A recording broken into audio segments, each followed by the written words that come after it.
안녕하십니까. 칸중국 코리아 이태윤입니다. 중공관영 신화통신은 20일 리창 국무원 총리 주재로 중앙금융위원회 회의를 열어 금융발전과 관련된 핵심 과제 분업 방안을 심의했다고 보도했습니다. 리창이 중공 중앙금융위원회 주임을 맡고 있는 것으로 나타났습니다. 이 회의에 허리펑과 우정롱 국무원 사무총장도 참석했습니다.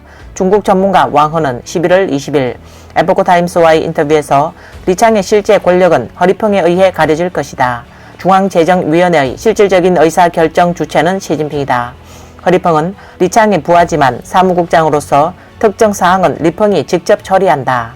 허리펑은 리창의 말을 듣지 않고 시진핑이 그에게 직접 명령을 하달할 수도 있다 라고 말했습니다.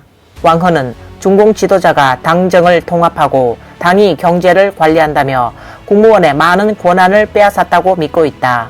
이로써 국무원 제도 기능은 어느 정도 약화되었다. 국무원 제도의 리창은 왜소해지고 약화되어 당중앙위원회의 집행기관으로 전락하게 되었다고 말했습니다.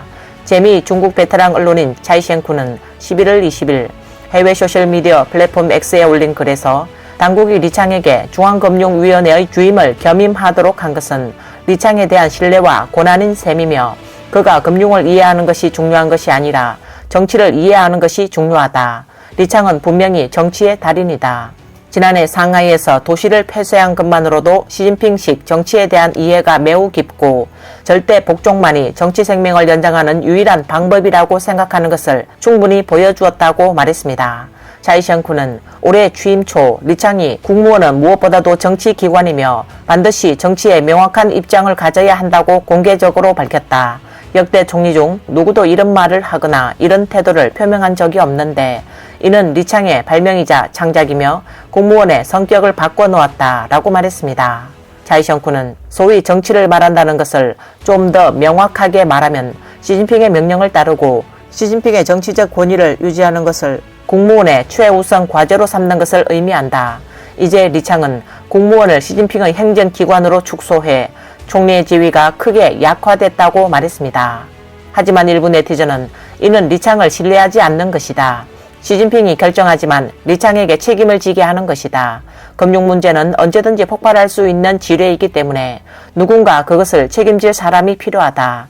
이것은 전염병 때와 같고 리커창을 팀장으로 세우는 것과 같은 이유가 아닌가. 미래의 금융 위기 때 책임질 사람을 마련해 놓은 겁니다. 리창은 끝났다. 이 큰 폭탄은 곧 폭발할 것이다. 라며 이런 댓글을 남겼습니다.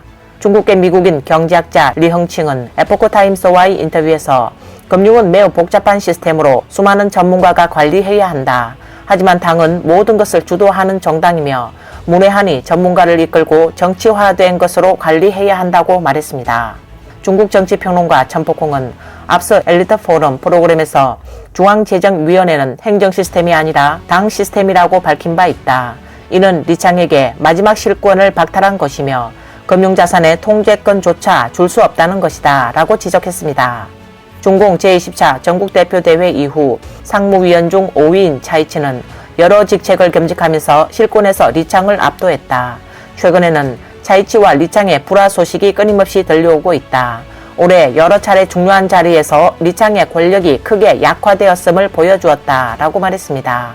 일부 전문가들은 시진핑의 독재가 완성되면 시진핑파 내부에서 갈등이 시작되고 여러 파벌로 나뉘어 서로 싸울 것이라는 분석도 있습니다. 이번 영상은 여기까지입니다. 시청해주셔서 감사합니다.